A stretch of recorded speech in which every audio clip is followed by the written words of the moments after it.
You're listening to a Roddenberry podcast. Mission Log, a Roddenberry Star Trek podcast, episode 543, The Fight.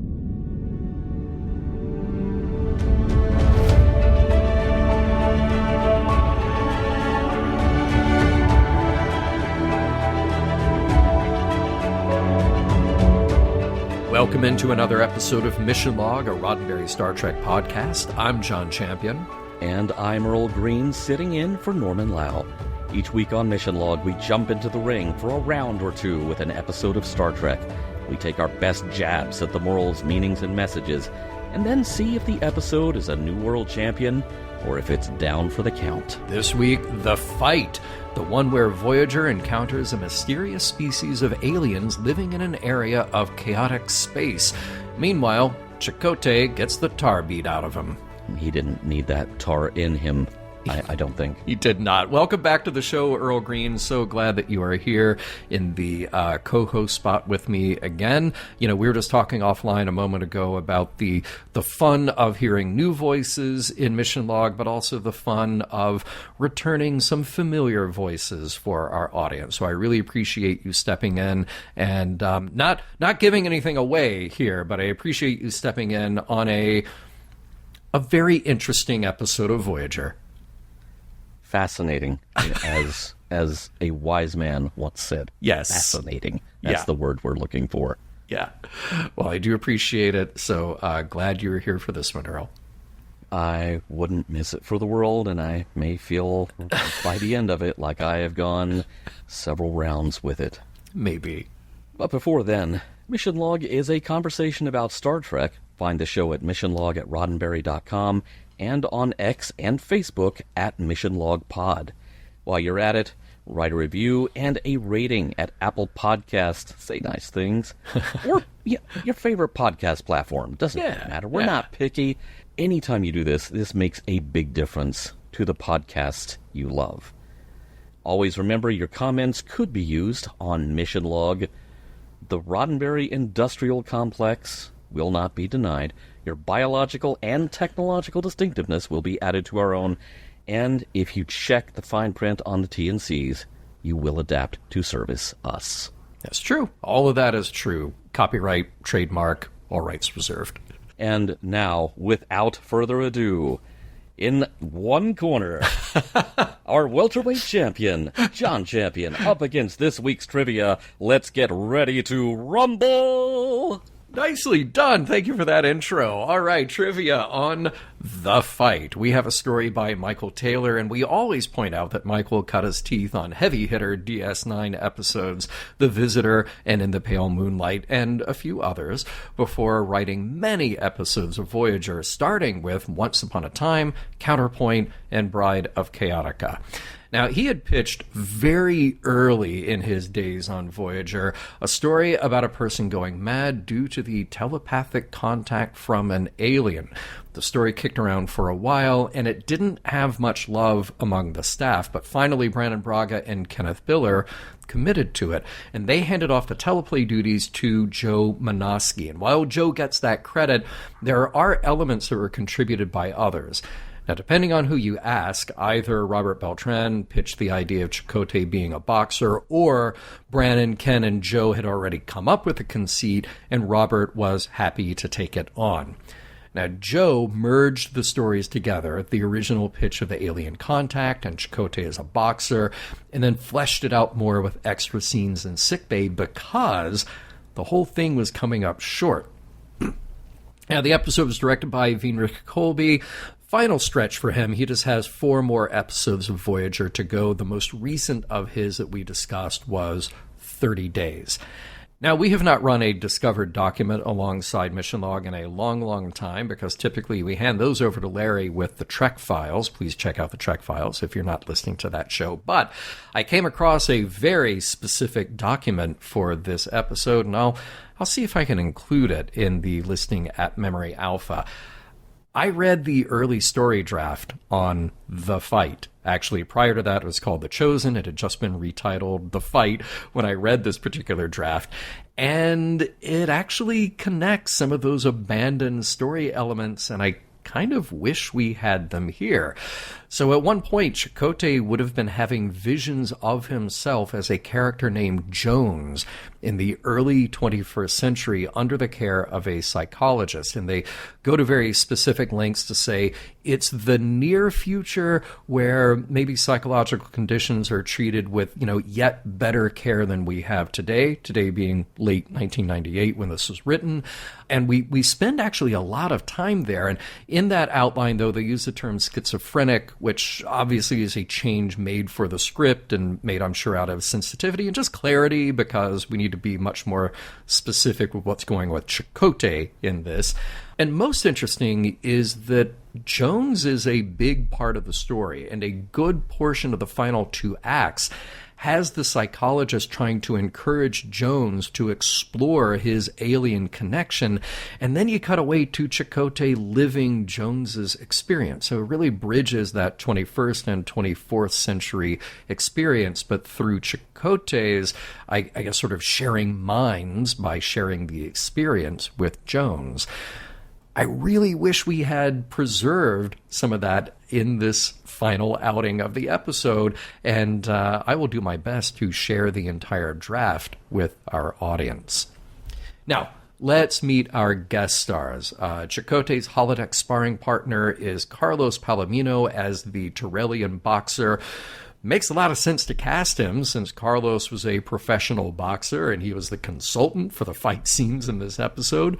Carlos went in and out of the professional boxing scene and filled in the rest of his time as an actor.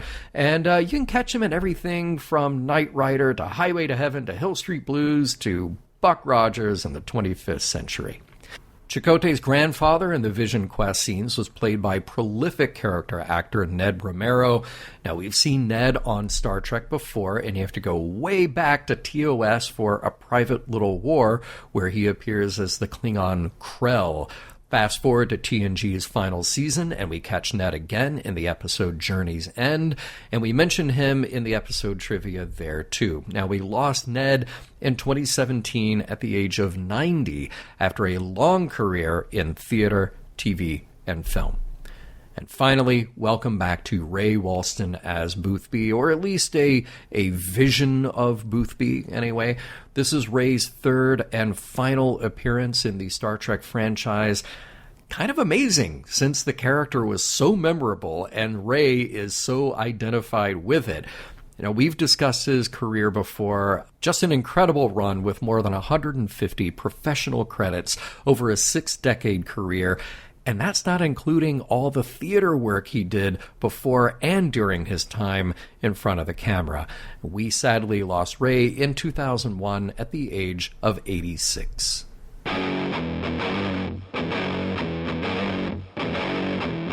Don't worry about fight or flight responses on Voyager. Now you can have a fight during your flight. Prologue. No, make it stop. Chakotay screams as Voyager shakes and shudders. Jeez, dude, the episode's just started. His vital signs are being monitored in sickbay by Seven and the Doctor, who notes that Chakotay's neural pathways are fluctuating. Voyager's first officer is struggling through a lot of pain, but if the Doctor sedates him, there will be even less of a chance of making contact with unseen aliens who are communicating with Chakotay, but he can't understand what they're saying. Captain Janeway calls down from the bridge for a progress report, but the Doctor can only tell her that Voyager's ambassador is delusional. The ship is trapped in a region B'Elanna Torres calls chaotic space, and B'Elanna says that everyone on the ship is toast if they don't get out of here soon. Ripples distort the stars and even Voyager herself, and that's probably voiding the warranty big time. Round 1. The Doctor chooses this opportune moment to record a log entry about his lack of progress in treating Chakotay. Speaking of which, the commander calls the Doctor back into sickbay from his office. He's exhausted. He needs sleep. But the Doctor notes sleep could sever Chakotay's link with the aliens. This doesn't sit well with his patient. Chakotay worries he'll wind up like his grandfather, a crazy old man. The Doctor tries to get him to focus on a memory from when Chakotay was injured running a boxing program on the holodeck. Doodly-doo, doodly-doo, doodly-doo. Chakotay was in the boxing ring, barely holding his own against a Torellian. The bell rang and Chakotay went back to his corner, where a holographic Boothby was his trainer. Boothby laid into his pupil pretty hard. Chakotay was spending too much time trying to avoid taking any hits, but in Boothby's estimation, that's not what the sport of boxing is about. It's not about avoiding all harm. It's about how much punishment Chakotay can take while still being able to dish it out. Chakotay wasn't against the Torellian. What he was really up against was his fear of being hurt. The starting bell for the next round, and back into the ring. Right hook, left, body blow, body blow. Chakotay backed off of his opponent and then stared as he saw the space around the other man ripple, sort of like the space around Voyager. In the moment of distraction, the Torellian closed in, took the opening, and Chakotay was down for the count. Reporting to sickbay after taking this direct hit, the first officer was on the receiving end of a disapproving lecture from the doctor on the unnecessary brutality of boxing, but then remembered the spatial distortion he saw in the holodeck and mentioned it to the doctor. A quick scan revealed that Chakotay's visual cortex was working overtime, unusual activity that couldn't be accounted for by the blow to the head. But then the ship rocked and Chakotay was summoned to the bridge, arriving just in time to see an area of distorted space repeatedly take up new positions around Voyager, and then landed right on top of the ship, trapping it. That's when Seven summoned the command officers to astrometrics because, guess what? The Borg have encountered this phenomenon before. Welcome to chaotic space. Even most Borg vessels haven't survived it. Not the best odds. Janeway assigned the crew to start modifying the sensors to help navigate chaotic space, and Chakotay returned to his quarters to do his work, where he could swear he heard the bell of the boxing ring. He walked over to his boxing gloves and could hear Boothby's voice urging him to put them on and get in the ring for another round. Even after reporting to the bridge, Chakotay kept hearing the ring of the bell, the roar of the crowd, sounds that neither Tuvok nor Tom could hear. Chakotay even took a few swings at Tuvok before Tom called the doctor to the bridge. Right hook, left, Vulcan nerve pinch? That's hardly sporting. And that's when Chakotay hit the mat. Round 2. The doctor has discovered that a dormant gene for a cognitive disorder has been reactivated in Chakotay. Captain Janeway immediately suspects a connection to chaotic space, but unfortunately, as the doctor points out, there's no way to test that theoretical connection without getting the ship out of chaotic space. Janeway returns to the bridge to do precisely that. The sensors have been modified, the crew is ready, and then a warp-capable ship drifts past. Voyager slows down so the crew can investigate, finding the other ship lifeless, its captain's final distress call sounding disturbingly like Chakotay's rantings about not understanding the aliens' attempts at communication. The doctor admits that the chances of this being a coincidence are not good. Chakotay decides he needs to go on a vision quest to try to sort this out. Janeway agrees, staring the doctor down until he goes along with it too, monitoring Chakotay's vital signs as he embarks on the vision quest. Chakotay relives a memory of his grandfather who refused to take his medicine and wandered off into a place where he said his spirit wanted to be. But then, within his vision, Chakotay hears the sounds of the boxing ring again, and then loses track of his grandfather and finds himself in the ring. He snaps out of his vision quest, and he's in sickbay, relaying to the doctor a series of communications with an unknown life form, using technical jargon outside of human experience. Chakotay just wants them out of his head before he goes crazy, before he goes the way of his grandfather. Round 3.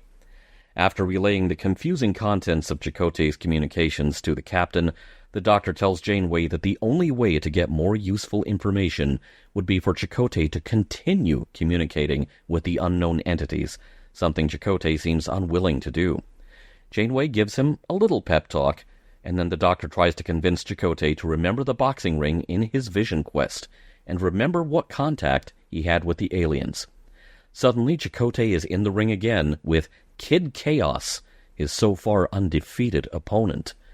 Tuvok and a tactical fire team are there too, ready to take Kid Chaos out, with phasers set to kill, until Boothby points out that not only is this against the spirit of sportsmanlike conduct, it's also against Starfleet regs. Then Chakotay is on the bridge, training for his big fight, surrounded by visions of his crewmates, each voicing his hopes and his doubts. Then, back in his vision quest, as his grandfather talks about voices Chakotay can't hear. And then, the sounds of the ring, again. Even Chakotay's grandfather hears them.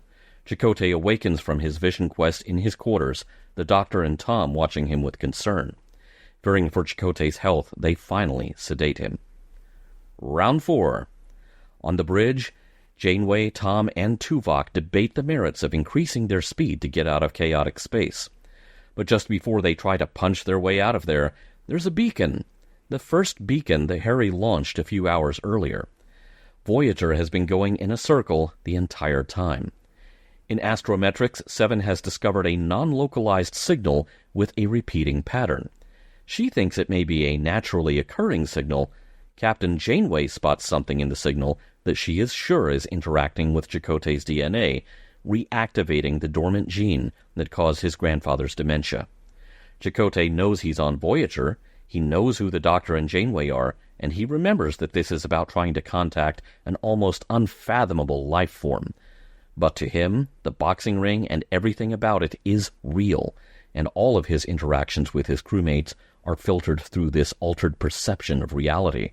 He wants to get back in the ring and establish first contact, and despite the Doctor's warnings that lasting harm could result, the Captain approves. The fight will go on.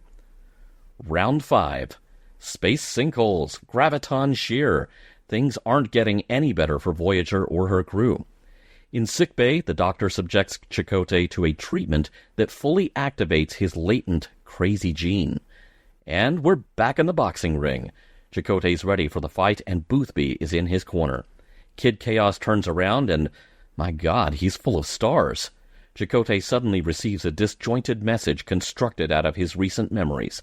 Whoever they are communicating with him, but this is still taking its toll on him. Between punches, a conversation emerges, an understanding, instructions. At the risk of his sanity, Chakotay races to the bridge to modify the ship's systems to allow passage through chaotic space. Even with the rest of the crew questioning Chakotay's orders, Janeway backs him up. Whatever he says to do, do it. It's a very rough ride, but Voyager soon emerges from chaotic space, and Chakotay promptly passes out on the bridge. After a thorough medical workup, Chakotay is told to take a little time off, and Captain Janeway is surprised when he decides to spend that time on the holodeck in the boxing ring. But hey, that's how Chakotay unwinds, in the boxing ring, ever since the beginning of this episode. The end. Look, I am loath to call out the specific references and in-jokes in any of our recaps, but bravo with My God, He's Full of Stars. A lot of fun stuff in there. That was actually kind of cool effect. Yeah, it was a great effect. I loved seeing that. Loved seeing him turn around and the reveal there. That was some cool stuff. That may have actually been the coolest part of the episode. Yeah, I think you're right. I'm trying so hard not to jump to the end. Oh, we have so much further to go before we get to the end, yeah. But we start off with a bang. I mean, there's yelling, and there's aliens, and there's warping, and welcome to chaotic space. I love our short teasers, and this is one. It does what it says on the tin. It is chaotic. Let's give some praise where it is due. I understand Robert Beltran has fallen out of favor with folks in fandom. Sure. Not everyone, but, sure. Some folks. Yeah. I feel like he should get some credit for this episode. He is selling this thing right out of the gate with everything he's got. Yeah. And you got to look at it from his perspective. It used to be, well, actually, no, it still is. He's the second name who pops up in the credits. He is not the co-lead of the show. That slot has been run away with by someone else. So it's very little to do at this point in the history of Voyager. And so when he gets a little more like this, he's got to grab hold of it and make it his own. I do want to applaud him for that, because he really is selling throughout the show. He's kind of losing his marbles. And it's nicely done. One thing that does bug me about this episode just a little bit is, and it's important to remember that ER was on the air at the same time as Voyager. Right. Yeah. They are suddenly giving Chakotay the Clooney cut. Yeah. The Clooney fringe. They are, and it's one of those things. Is like whenever you know something is up with Chakotay, you just mess up the hair. Yeah, It's like if Spock smiles, you know something is up, and if Chakotay's hair is brushed in front of his face like that, yeah, they called it the Caesar for a while, and I don't know, just not a great look for him. Sorry, no. Let me ask you this. So when we are in the boxing ring, it's old school boxing ring. Yes. It looks like every boxing set out of a movie. And I wondered about the artistic choice here. Now, granted, it is the holodeck, but it is, please correct me if I'm wrong here, it's the holodeck, but it's also Chakotay's program that I would think recreated his experience boxing under Boothby's tutelage. Is there anything Boothby can't do? I would have expected space boxing. I would have expected, remember in Buck Rogers, they had the little the boxing gloves with the lights on the end? No, maybe not that. Right? The Olympiad episode. I think that was the episode Carlos Palomino was in, if I'm not mistaken. Oh my God, you're right. Yes. Wow. It all comes full circle now.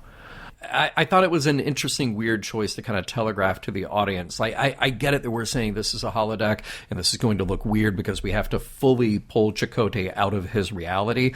Totally understand that. But I kept wondering, okay, is this his experience from when he was training under Boothby way back when? Part of me is fixating on the very likely production reality that we had these set pieces in the scenery dock at Paramount already. Totally that. Just totally that. And, yeah. I know it's disappointing to have to contemplate that, the boxing ring at Starfleet Academy looks like my high school that I went to, looks like something out of the field house. Yeah. But yeah. I really think the production reality quite likely is what dictated these choices. We have these lockers. We have this old school boxing ring. We have this set that looks like a gym from the 70s, gym from the 80s, whichever one it is. Just use those, save us some money. And, these things, sometimes that happens. Now, as far as, is there anything Boothby can't do? I specifically homed in on this because Boothby's kind of Burgess Meredith here. He's 100% Burgess Meredith here. And it just kind of, follow me here, and this is going to sound weird. This reminds me of the career path of one Mario. He's a carpenter. Now he's a plumber. Wait, he's also a doctor. Oh, now he's the savior of the Mushroom Kingdom. I have a question here.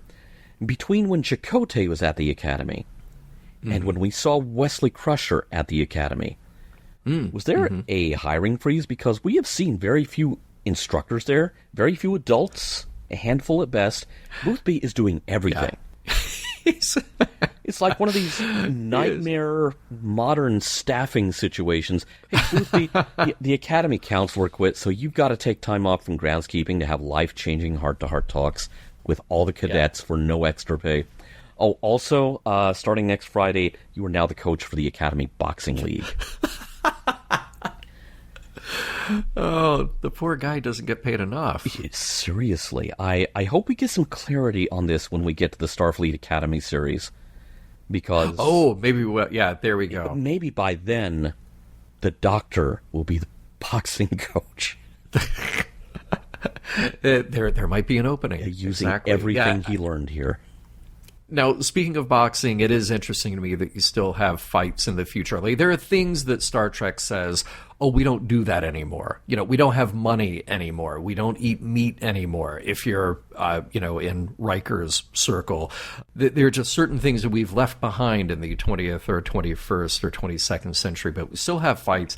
And the Doctor gives some pushback. which I thought was very interesting that we have that philosophical discussion about the whole premise there. I want to come back to that in the next segment, but I do want to park that. Chaotic space, interesting idea. I don't love the sort of vague hand waving of like, yeah, it's just a place where physics doesn't work. But I like the idea of a sort of Bermuda Triangle where it's just ships get stuck. See also Star Trek the Animated Series, where things just kind of go haywire and you don't know why. But I also think it's just an opportunity to show off the warping effect, which we have also used now in other episodes. Yeah. So yeah, we're going to do that. Like the little blocking on the skirmish with Tuvok, where Chakotay's taking punches, Tuvok just very coolly steps back, and then boom, just nerve pinch. Just so cool. Kind of going back to the Doctor's spiel about the dangers of fighting. Mm-hmm. There was an exchange. Chakotay says, "I saw something strange," and the Doctor says, "I'll bet you did." Yeah, I love you, Bob Picardo. Yeah, yes. His delivery on all of this stuff, whether it was the actual Doctor or the Vision Quest Doctor, where he's got the white lab coat and he is operating on maximum snark. And Picardo did a lot of heavy lifting in this episode, as he always does, but oh yeah, boy, he really helped it along a great deal. Also, chaotic space, direct quote from 7 here. Chaotic space appears randomly and unexpectedly. And 7, that's really cool, but let's save a bit of time and call this what it is. It's cat space, because that's how my cats behave. they randomly, unexpectedly appear, cause chaos, break stuff, and then they disappear as fast as they appeared. No lie detected. Okay. All right, good. I like the Doctor's choice of auditory test. We get Bob's operatic musings there. Very nice. He uses a term, sensory tremens. Not a real thing, but what a great phrase to make up for the show and make up for what Chakotay is going through. And just for everybody who doesn't know delirium tremens, those are the DTs when you describe somebody who is having alcohol withdrawal or an addiction withdrawal. Also, delirium tremens, name of a very good Belgian beer. So appropriately, appropriately named there. But the Doctor points out that Chakotay had a gene suppressed. Or actually, I'm sorry, Chakotay points it out to the Doctor that he had a gene suppressed. And I wondered, does this get us into that shaky ground with genetic engineering that was such a problem for Bashir? Yeah, I was about to say, Bashir's entire family would like a word here. Right. I would think that they would. Exactly.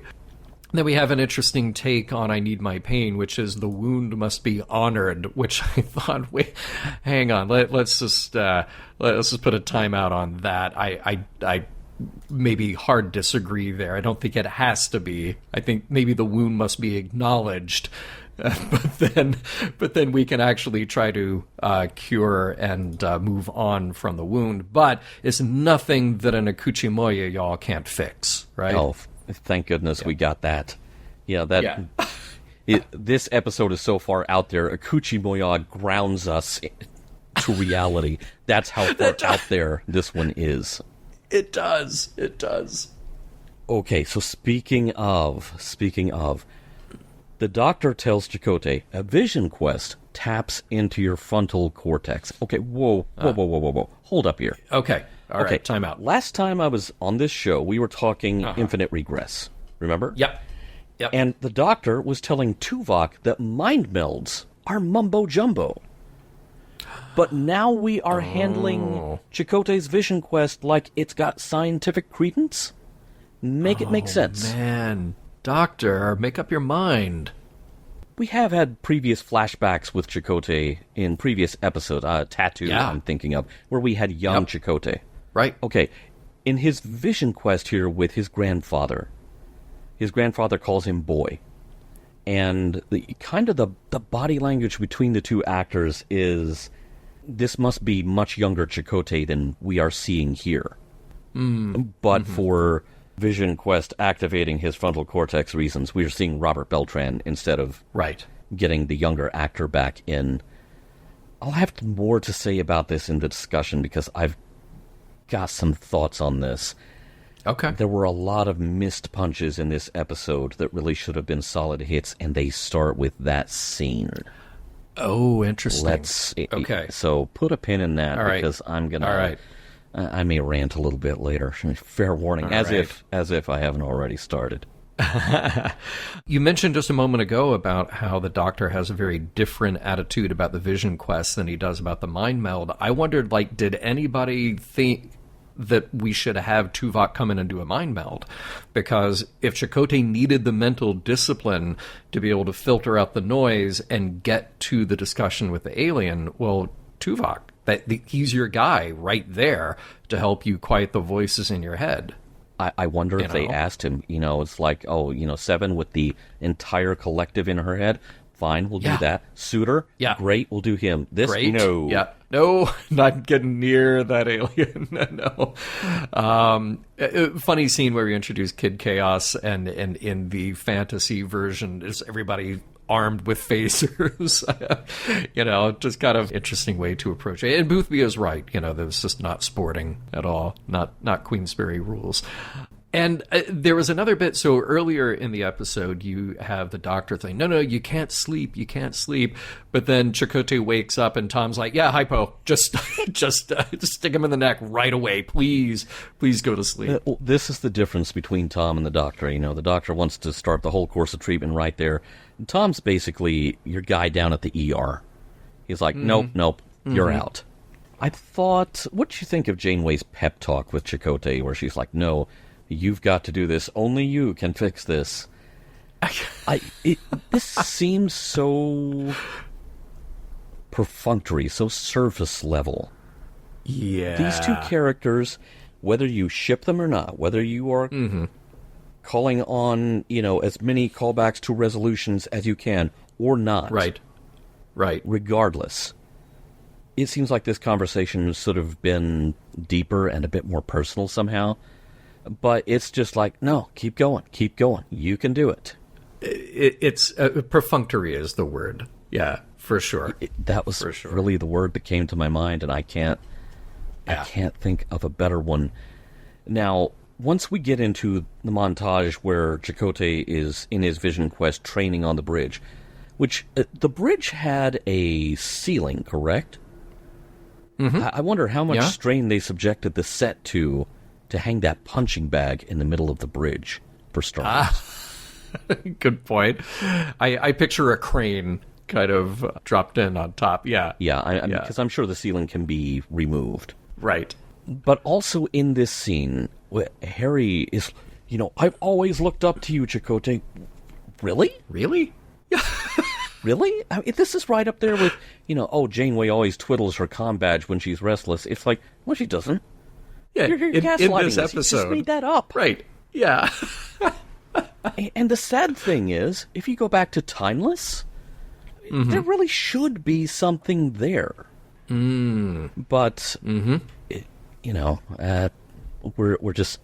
kind of making it up as we go. And this is kind of a difference between TV now and TV then. Now you have, at the time that the Berman-era Star Trek shows were in production, Michael Piller pulling everyone into the bullpen, into the writer's room, and, we're all going to break this story. That was very unusual at the time.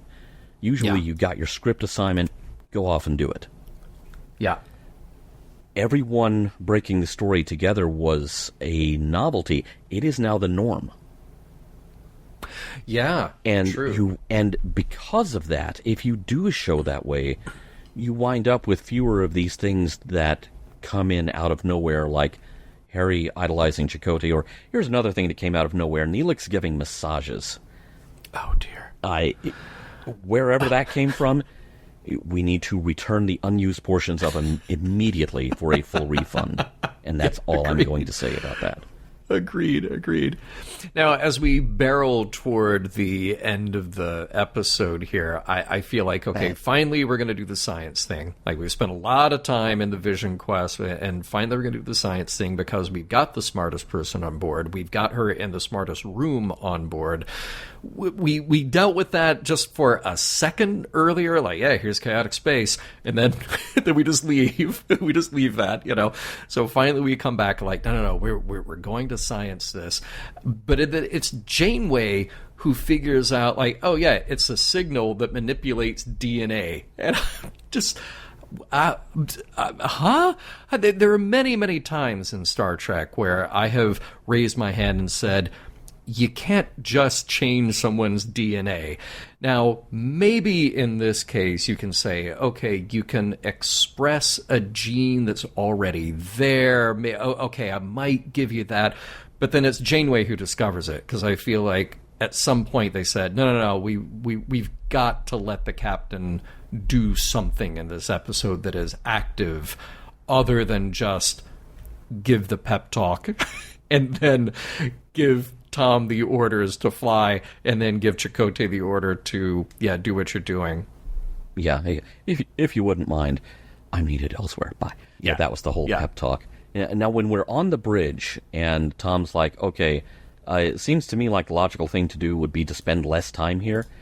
Did Tom just out-logic Tuvok? I think he did. Put a star on his calendar, man. That's good. Yeah. Very good. Good for you, Tom. Then we get to this final moment of Chakotay in the boxing ring. Like, I thought all of that sequence was very interesting, very cool, where you have all these cuts of all the other characters just kind of giving him the words, because this is the way the alien is communicating. Of course, you and I agree the alien looks super cool, just the form of stars in that robe. But I thought what was also so interesting is, like, they're having this meeting of the minds. Like, the thing is working. That genetic expression is working. We're communicating. The alien is even apologizing. Like, here's how we communicate. And yet just still beating the crap out of Chakotay. like, oh, isn't this how you communicate? Blam. Yeah, this is how we're going to connect. Blam. Hey, I have had conversations in my life that definitely felt like that. So right. I don't have that in my notes as a criticism, and I'm just letting that fly. Now, Kid Chaos, I have to point out, is the Starman from the end of Peter Gabriel's Sledgehammer video. Oh. When he's walking out the door, the whole room turns to stars, and he's standing there jamming out the door. And so when he popped up like that, the first time I watched it, I was like, okay, that's a cool effect. The second time I watched it, I was like, I'm gonna be your sledgehammer. Sledgehammer. Yeah, everybody get to live with that. There's a moment where Chakotay says it's the crazy gene, and then I was like, but wait a minute, but you're just fighting your fear. And my other note is, in all caps, what the hell is going on? So there's like we're on this trajectory of having this very interesting first contact situation, and then it's something else. So I will leave that alone, because I'm sure we'll have more to say. And I guess we not for lack of desire, I guess we just can't learn anything more about the aliens in chaotic space. I don't think we can, especially not when they're speaking entirely through clips from earlier in the episode, which, by the way, I don't know if you caught this, but I've got to call it out. This feels like a collect call from the prophets. It is not linear. Yeah, right. They were using a lot of the same visual playbook there. And spring of 99, Deep Space Nine was still on the air at the time, and I believe we were still talking to the prophets. This is probably about the same time Gul Dukat got blinded, if I remember correctly. Yeah, so right around there. Kind of a curious choice, but also in the sickbay scene where Chakotay is still in full boxing mode and the doctor is just completely bewildered trying to communicate with him. And, Chakotay is like, duck, feint, clinch. All I could think of there is Daffy Duck. Spin, parry, thrust, ah! Yes. There we go. Now you've hit a real classic. Yeah. And I guess, the good news with this episode is that we finally have this years-long, lifelong thing that Chakotay has done that definitely informs the character. We definitely have learned so much about Chakotay through his journey with boxing that he has definitely done for a very long time in his life, as introduced in this episode. I would even say it's a better thing for him to have, a better character thing to just invoke my people. We still did that. But he still did that, but I cannot wait until the next episode where he's still training, because obviously boxing is his thing now, and he's in the gym sparring with Baxter. That would be so cool if it happened. All I can think of about suddenly dropping in, this enthusiasm that Chakotay has always had for boxing.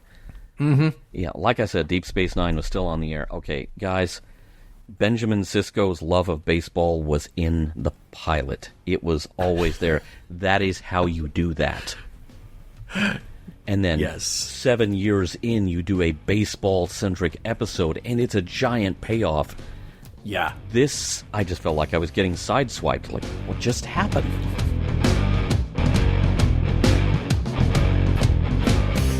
What this episode really needed was a music montage of Chakotay visiting all the famous Voyager landmarks, like the mess hall and the cargo bay. Okay, maybe not.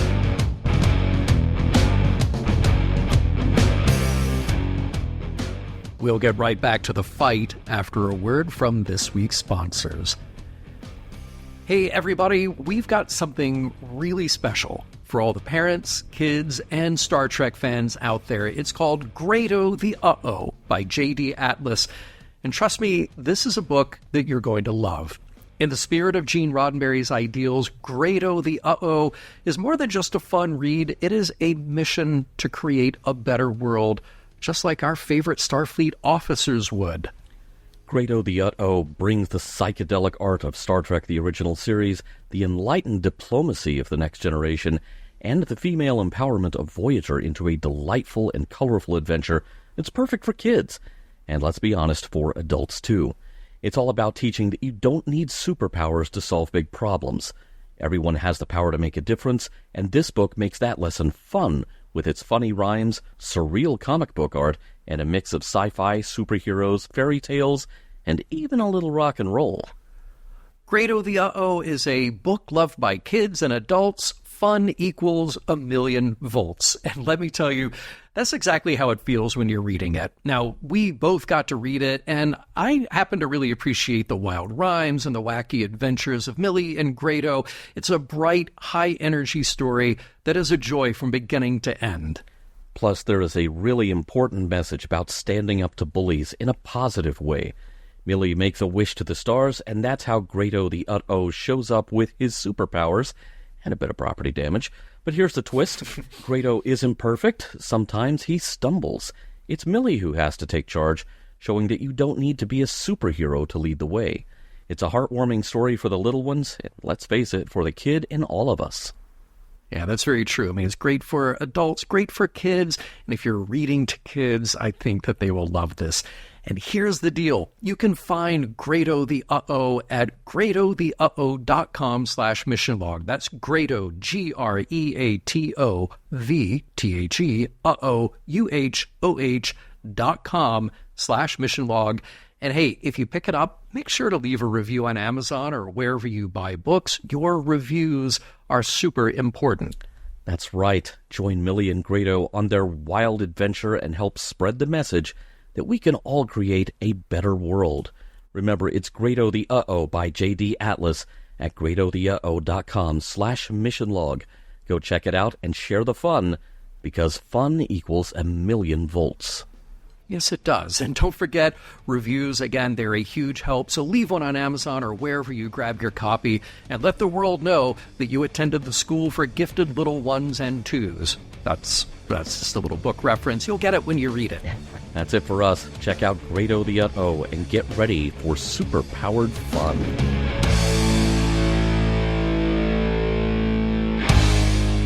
Hey folks, we are excited to tell you about Green Chef, the #1 meal kit for eating well. If you want to keep your healthy eating on track, especially as things get busier with the back-to-school season, Green Chef has you covered. They've got a flexible menu with over 35 customizable recipe options every week, and whether you're gluten-free, vegan, or just looking to eat cleaner, Green Chef has options that fit your needs and keep things fresh. And let me tell you, one of my favorite recent dishes that I got to try was the spicy harissa turkey stuffed peppers with cauliflower rice and crumbled feta and a lemon crema. Oh, man, it hit all the right notes for me, and it was easy to make, and I felt like I was cooking up a masterpiece right in my own kitchen. With Green Chef's easy-to-follow recipes and pre-prepped ingredients, dinner is a breeze. Plus, they've got 15 weekly recipes that are ready in 25 minutes or less. It's like they beamed a chef right into your kitchen. That would be a very welcome development here. And also, that sounds delicious. It was super good, yeah. Do go on. For those of you looking to take your own clean routine even further, Green Chef is now offering access to thousands of top-rated gyms and fitness studios worldwide through ClassPass. For a limited time, new subscribers will get 50 free credits to use at ClassPass. It's all part of their commitment to supporting a healthy lifestyle inside and out. Kid you not, have a friend who just signed up for ClassPass and loves it. And let's not forget, Green Chef's got you covered with quality, whole foods, and limited processed ingredients in every box. Plus, if you want to treat yourself, you can upgrade to premium proteins like organic chicken or wild-caught sockeye salmon. Yes, please. It's all about eating well and feeling good about what you're putting on your plate. Okay, I'm down for the salmon, just for the record. Yep. Putting that out there. By the way, did you know Green Chef is owned by HelloFresh?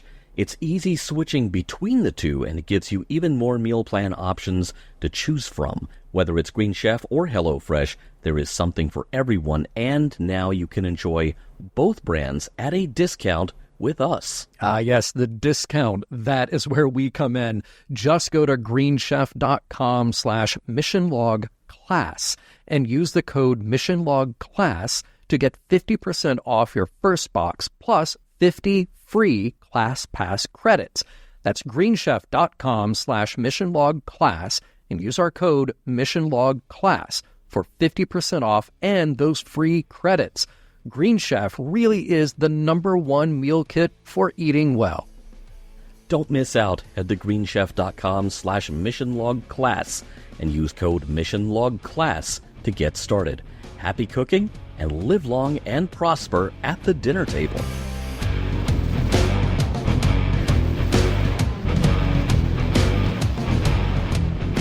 All right, Earl, you and I both parked a couple of ideas in the last segment that I know we're going to come back to here. And look, I find myself doing this a lot where I'll fixate on a thing and I realize that the episode is not about that thing. Like, the episode in no way is about this particular thing. And yet, they took the time to at least drop in a few lines of dialogue that make me think like, oh, well, okay, well, wait, they are actually paying attention. They're making a little bit of a statement here. They're at least acknowledging something that's going on in the back of my head. And that is this scene of the Doctor confronting Chakotay early on, like, yeah, you're doing your holodeck thing, and you're in there and you're boxing, and by the way, fighting is stupid. And so, look, I'm not a fan of boxing. I don't follow a lot of sports, but even then, even though I don't follow many sports, I at least try to appreciate the idea of there is athleticism, there is artistry, there is expertise, there may be strategy, there are all these things that go into it. As of our recording, we are just very shortly after the end of the 2024 Summer Olympics. I think those are always fascinating to watch, and even though I don't really understand a lot of the detail of what's going on, you can tell when somebody is really good at what they do. But we come to boxing. We come to that as a specific thing that is called out in the 24th century for, I'm just going to put words in the Doctor's mouth right now, barbaric, antiquated. Why are you doing this? It's just a one-way street to a concussion. And I don't understand it. And I don't understand like MMA and other, quote unquote fight sports. just don't get it. So I wonder, I pose it to you, do you think that the writers in this case, whether it's Joe Menosky or somebody else, is just like, you know what, if we're going to have this as a conceit, we at least have to acknowledge to our audience, maybe people who do not follow sports or who are just turned off by the idea of boxing, that we get where you're coming from too.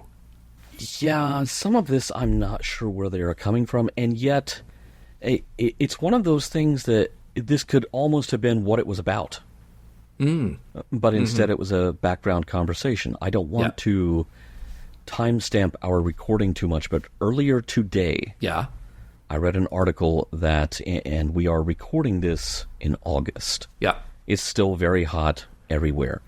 I read an article earlier today that since late summer high school varsity football practices have begun at schools across the country, we have lost 3 young athletes. They have died because of various things related to their football practices, whether it was actual physical trauma, time of the year, it could be overheating. I didn't look past the headline on that. But this is actually an ongoing conversation that does happen with contact sports. And it's a conversation that I think is worth having, and yet you get so much pushback, especially from the generation that was really into those sports. I think it's kind of fascinating. You were pointing out that, and I hadn't really thought about this till you said it, that we are saying boxing will still be a thing when Starfleet Academy is there. And yet you think back to mentions of baseball in Deep Space Nine, like we mentioned. There was, I remember, a very specific mention of baseball is no longer played. It is this extinct sport that, if I'm remembering the quote correctly, we ran out of time for. It took too long to play baseball. It took too long to play 9 innings, and so baseball stopped being played. And yet boxing is still here. And so you have 2 things there that are kind of at odds. But they could have, this could have been something about contact sports, and we still could have had our metaphor with, Chakotay trying to make contact. Maybe your metaphor could have been, yes, high-stakes diplomacy is a full contact sport. There it is. There it is. There right we go. There.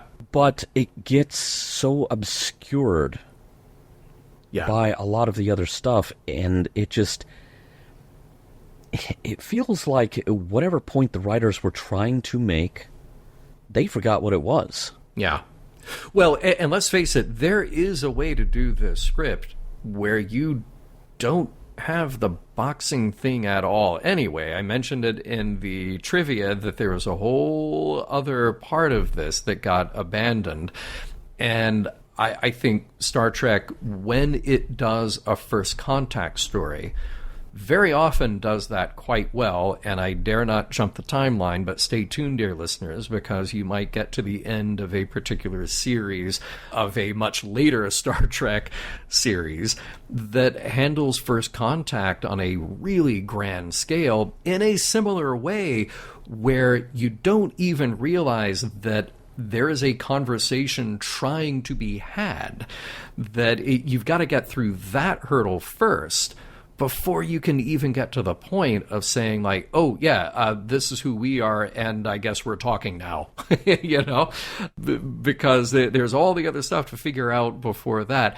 The boxing stuff is really kind of just taped on to this story that otherwise just would have been a first contact story.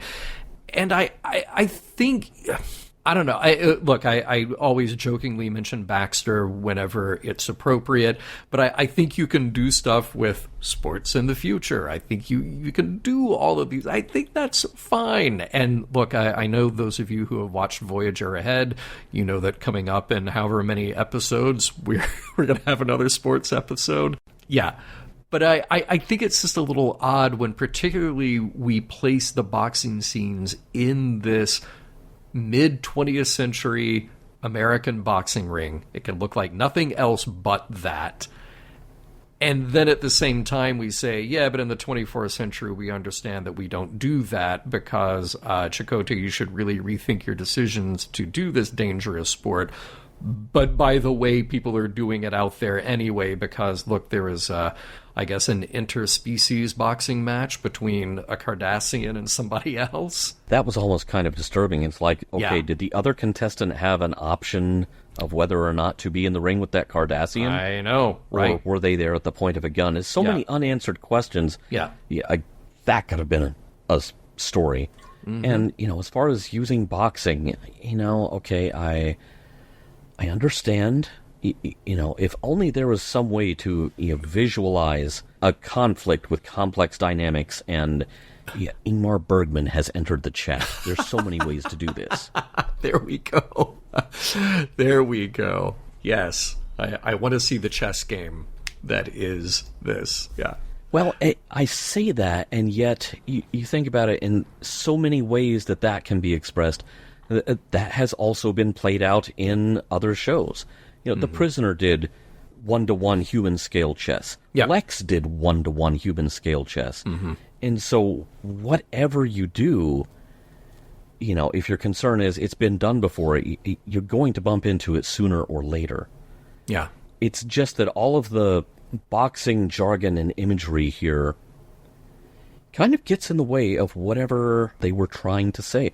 And the thing that makes that very frustrating for me is that I kept on catching glimpses, watching and rewatching this episode, of what this could have been about. Mm-hmm. I want to draw your attention to Chakotay's reminiscences. Okay. Where he was a young man watching his grandfather disappear down a deep, dark hole of dementia. Yeah. I imagine I am not alone in saying that I have had at least a little taste of that experience. I think a lot of us have. Yeah. I watched that happen to my dad's father. I watched it happen to my mom's mother. And knowing that that's on both sides of my double helix, occasionally a little red alert goes off in the back of my head. It's like, okay, I've got a statistically better chance of this someday happening to me as well. Yeah. And it also struck me that, Chakotay's kind of dismissive mentions, my grandfather was a crazy old man.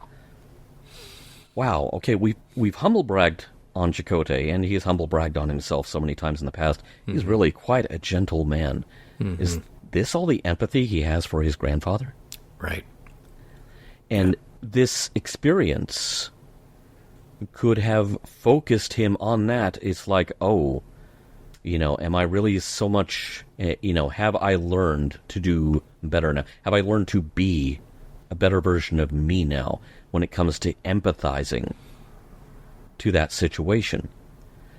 I thought it was a very interesting choice that Ned Romero, either on his own or with Rick Colby directing and, giving him notes on this, he's not playing him as enfeebled and confused. No.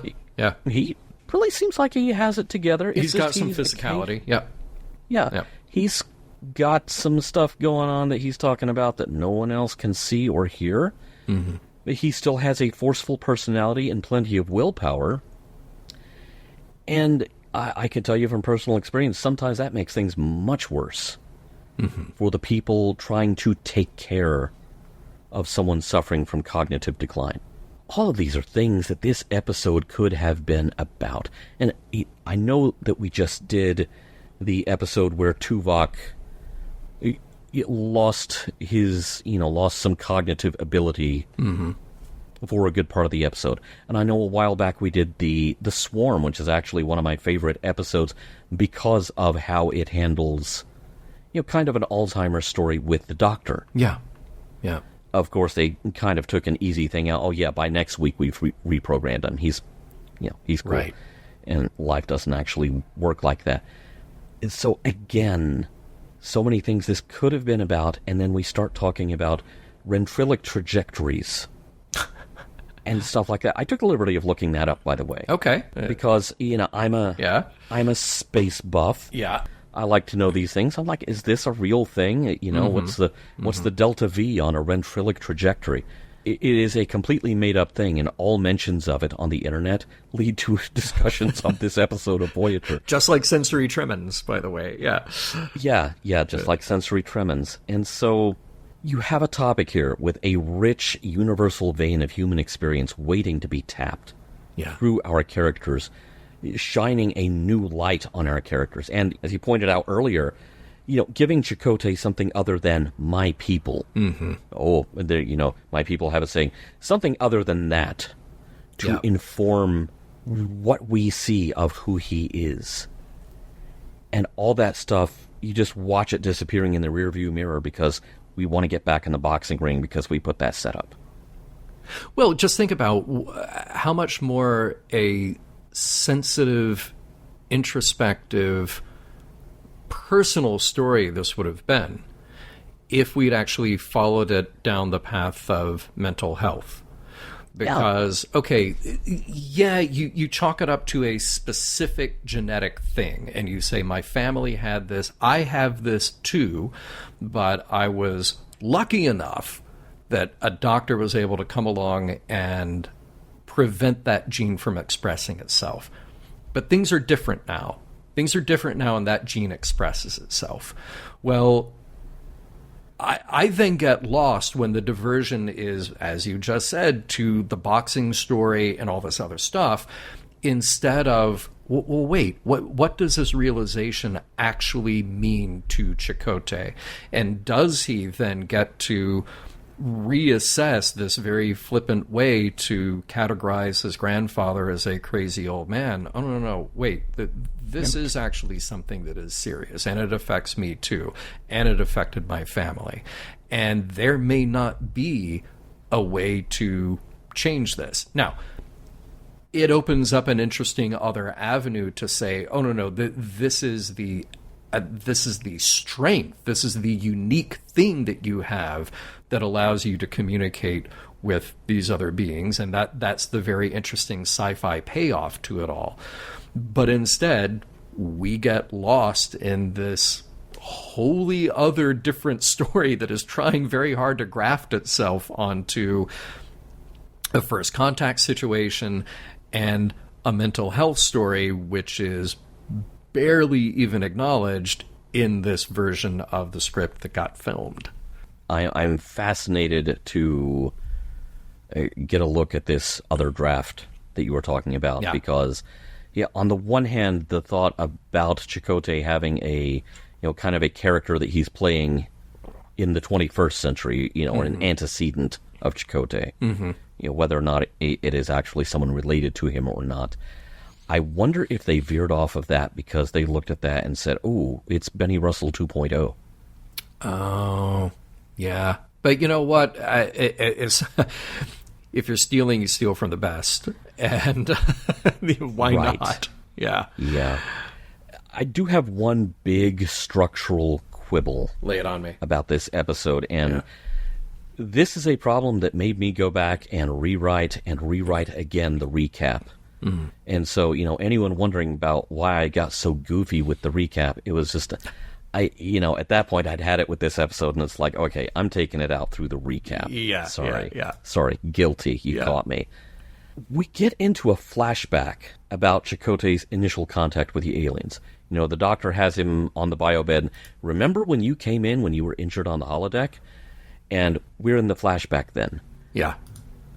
Okay, beginning of a parenthetical statement, open parentheses, flashback. Where is the closing parentheses? Because we never really get a strong visual cue. Okay, we are now out of the flashback and back to real time, which is, when I wrote the recap, I assumed when Tuvok pinches him and he's out, okay, now we are back on the real timeline. That opening scene, and, we're enjoying all these wacky, in medias res openings. Yeah. With the cold opens. That almost needed to be replayed somewhere so we had context for when that cold open happened. Because we start out with that, and then we have this parenthetical statement with no closing parentheses for the flashback. I kept writing the recap and kept writing it in past tense because we still in the flashback? Okay, are we in the flashback and now in a vision quest in the flashback? It's just not made clear, and that is a huge structural issue because we are not given any clues here. And I will admit to a bias, a personal bias here. I detest extended flashbacks in TV storytelling. Yeah. This was not quite a decade before Lost. Can you believe Lost is now 20 years in the review mirror, the beginning of Lost? Wow. Okay. But we now have, because Lost is 20 years in the past, we now have a generation of TV writers who seem to have some difficulty telling a straightforward story without using flashbacks to suddenly zing us with, oh, this is why this character is triggered, because of this thing you didn't know about them. Okay, fine. I liked Lost just fine. I don't need everything that has come since to hump its leg like that. Yeah. But if you are going to do the flashback, you please give us a clue as to when it is over. Yeah. Because we never really get that. And that brings up the disturbing possibility that the rest of the 24th century and onward from this episode on is all in Chakotay's head. He's the kid with the snow globe. He is. So it's funny, you mentioned this to me in a message yesterday, and then I was going to rewatch the episode anyway before we recorded, but then I rewatched it, and I just really paid attention to that moment where as you said, the parenthetical starts. Now we're in flashback, and I could not help but think the same thing from that moment on. Whose point of view do we have here? When and where is this taking place? Because it all seems to be a flashback of Chakotay's experience. Yeah. and there's not a clear end. Yeah. Unless we just infer, like, oh, okay, when they're out of chaotic space, they're out of it. But we never actually put a cap on Chakotay's experience. It's just him running to the bridge. Yeah. He was in the shower the whole time. So, everything from here on forward, the rest of Voyager, the Cerritos, the Protostar, La Sirena, it's all in Chakotay's head. Everyone reference the November 16th, 2021 episode of Sci-Fi 5 if you want to know more about the Tommy Westphal cinematic universe. Yes. And cue the Inception soundtrack.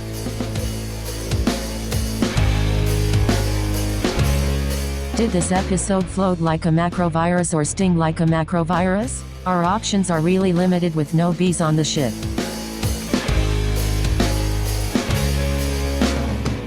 All right, Earl, we fought it out with this episode. We took our best swings, a couple of jabs here. A little fancy footwork on your part, I gotta say.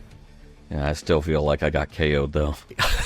well, we just, if you got one last breath to spare, just one last ounce of energy, we have finally arrived at the part where we get to sum it all up and ask each other if the episode held up and if we learned anything in the process. So I will pose it to you first. Does the fight hold up? I was about to say that's a swing and a miss for me, but that's baseball, not boxing. And apparently baseball we don't play in the 24th century anymore. What is this baseball you speak of? Yeah, we box in the 24th century. Okay, so let me reframe this. This episode tries so hard to come out swinging, but it can't land any of its punches. Like I noted in discussion, this could have been about something real that has touched so many lives, and that's what Star Trek is really good at. Better than the average show, I would say. The flashbacks of Chakotay and his grandfather, the possibility of addressing what adult caretakers, but also young adult caretakers, which I feel that's an experience that frequently gets overlooked.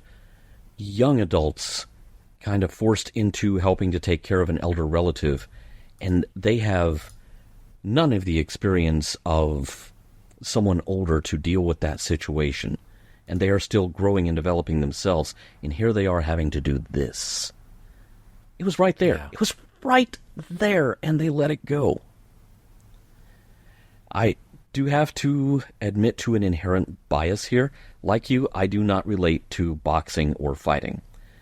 I don't relate to tough guy stuff. That's just not me.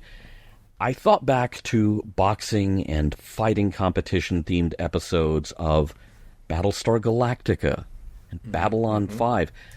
Those didn't really land with me either.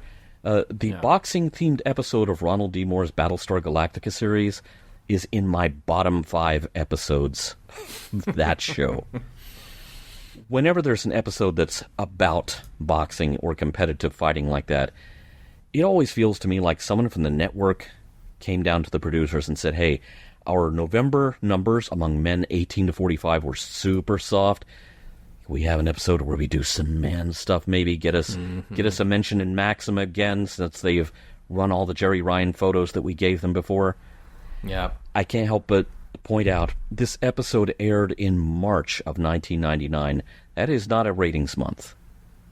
That is safely outside of any sweeps month where it could do any damage to the numbers. Yeah. Before we did this mission log, I had not watched this episode since it originally aired. And I'm afraid that rewatching it now in mission log mode, I haven't had any great epiphany. If anything, I got madder. So, does it hold up? No. The fight has always been my absolute least favorite episode of Star Trek Voyager. Thank you for having me on to talk about it again. The reigning champion! Ding ding! Wow. What luck that you ended up in the co-host chair for this one. I know, right? Yeah. I can sum up my answer for this question in one word. No. It does not hold up. No. But I will expound a little bit. Like you, I do not connect to the sports aspect of this.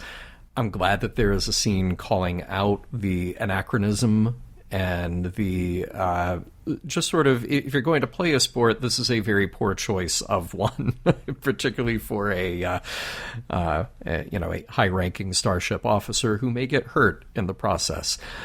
However, there are sports stories that I think are very good when they get down to the human aspect of what's going on.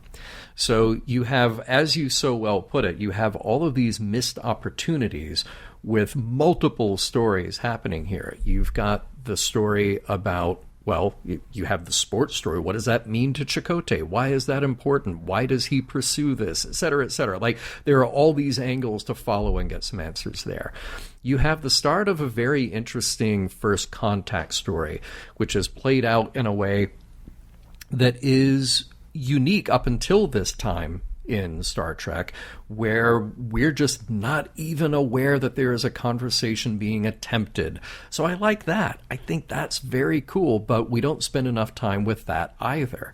And then most tragically, there is this side of the story that could be about mental health and about generational relationships and about Chakotay's kind of existential experience in who am I if I have this condition, if I don't have this condition, how does that relate me back to my grandfather? Am I choosing the right thing to have had this gene repressed, etc.? All these options to explore with that. And you could actually have the Doctor as the real Doctor character, not as the holodeck vision of the character. Have some sensitive conversations with Chakotay about that. And give Janeway some reason to be here to have that conversation other than just the pep talk followed by giving some orders. There could have been really great depths to mine with Chakotay here, but we didn't get that at all. If I give this episode high marks for anything, it's again a unique take on a first contact situation and very good visual graphic editing toward the end in that final sequence where he is having a conversation with the chaotic space alien, basically a starfield draped in a boxing robe, great visual, and then using the words coming from his crew members in the vision to get there. Like, all of that visually interesting, does harken back to DS9 anytime we were in the realm of the prophets seeing this. But that's fine too. Again, if you're going to steal from the best. Why not? But they didn't quite follow through on any of those ideas. And it really, pains me that they didn't see the value in the original story that they had written and try to follow through with that. Because, look, I like a weird story. I like Joe Menosky a lot. I like the idea of doing something in Voyager that is grounded, that could be an intimate story with Chakotay. But we just completely got lost in the idea of holodeck versus Vision Quest visions versus what is alien influence. And as you put it, this huge, stinking structural problem that we don't know where it ends. We just don't. So, in addition to the sin of being boring enough to make me lose my interest, but also desperate enough to try to grab my interest. Look, here's a fight scene. Look, here's a strangely out of context visual. Look, those things just do not add up to make a compelling episode. And it's too bad, because this season so far has had a lot of great episodes. But this is not only a low point in the season, it is a low point in the series. And like you, I don't think I have seen this, if not since it aired, maybe a very early DVD watch through, but I had mostly forgotten it. And there are times on Mission Log when we come back to an episode that I don't think very highly of and think, wow, there's actually something here. Even if they failed from a production standpoint, even if they failed from some other aspect of the show, they actually got through an interesting message, or they got through a great performance, something like that. I'm not finding that here, which is then taking us to the messages. And I will quickly and shortly just say that, well, kind of recapping what I just said, they were on a path to get to something interesting. And they were on a path to be able to explore something thoughtful with Chakotay. He's got a genetic condition. It was suppressed earlier, but it actually turned out the thing that he needed in order to communicate with the aliens to get them out of this part of space. And that didn't stay the focus of the story. They forgot all the interesting aspects of that and all the meaningful aspects of that.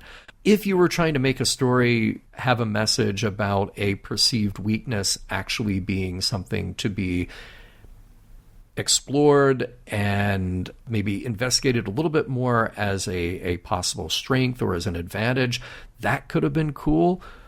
If you're telling this grander story about First Contact, or if you're just trying to tell the intimate, personal, human story about who Chakotay is and what makes him tick, follow that and tell a story about the genetic, generational, mental health concerns that have maybe followed Chakotay for a long time, and now he's got to deal with it. Now he's got to grapple with it. But we didn't get there. And that's such a shame, because I wanted to be able to say, here's an episode that's not so great, but there's actually a message in it. But I'm not finding that. So tell me if you found something that I'm missing. Coming into this knowing that I did not like this episode before, I kind of secretly hoping that I would watch it and be like, oh, that's what it was about, but in my crass youth, I missed it. Right. There's a thing that I missed 25 years ago. Yeah. Exactly. And here, it's... I'm just coming up empty. There's so many interesting snippets. It's like driving along with someone, but you're in the passenger seat, and you're supposed to be navigating, and it's like, oh, we were supposed to turn here, but no, they keep driving, and why am I even here with my phone open, with the GPS, right? Even bothering to do this when you are not taking any of the exits we're supposed to be taking. That's what this episode feels like. Right. I thought it was interesting at the very end, when Chakotay bursts onto the bridge and makes a beeline for Harry's station. There's an interesting range of reactions to that, because by that point, everyone believes, okay, Chakotay's got a big problem. Harry's going to lock him out of the system until Janeway tells him not to. Yeah. Tom raises an objection when Chakotay tells him set this course. He's making modifications to the sensors and to the deflector, and Tuvok is like, what do we do here? And it takes Janeway to say, no, go with what he is saying. When you know someone is going through some stuff, what is your level of trust in their decision-making process? I thought that was as close to anything as I could glean out of this episode. And still, it's just one scene, and it's obviously not the point of the whole story. But if you like, it's there for you to ponder. But here's the thing. You and I are having to do way too much work to pull something out of this. Anything of any consequence, any meaning at all. We are having to fight too hard to find this stuff. Yeah. Granted, that is literally our job sitting here recording this podcast. Right. But I feel like all we get for that effort is that right the last shot of the episode, Chakotay just punches the camera. Yeah, I feel like I just took that one straight to the face. There's no message. That's okay. We've established that's okay. It's okay for there not to be a message. Sure. But it's too confusing and weird to even really be entertaining. And I feel like for his final appearance on the show, Ray Walston deserved better than this. This may not be a popular opinion. Robert Beltran deserved better than this. And all of us watching deserved better than this. Mission Log is produced by Roddenberry Entertainment. If you'd like to support us directly, you can do so at patreon.com/missionlog for early access to shows and the Mission Log Discord. Our website is missionlogpodcast.com, and for more Star Trek news and discussion, visit trekmovie.com. On the next Mission Log, Think Tank.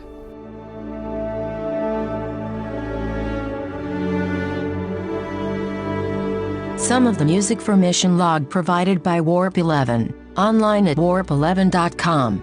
Special thanks to consulting producers, Matt Esposito, Homer Frizzell, Rand Hurl, Tom Kozak, Julie Miller, Mike Richards, Mike Shadwell, Paul Shadwell, and David Takechi. Let's face it, we got through this whole episode, and still the greatest punch Chakotay ever threw was at a guy in the mess hall. That's the McKee way.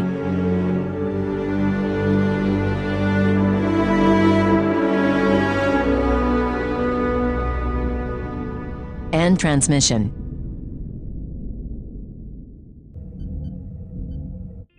This is a Roddenberry podcast. For more great podcasts, visit podcast.roddenberry.com.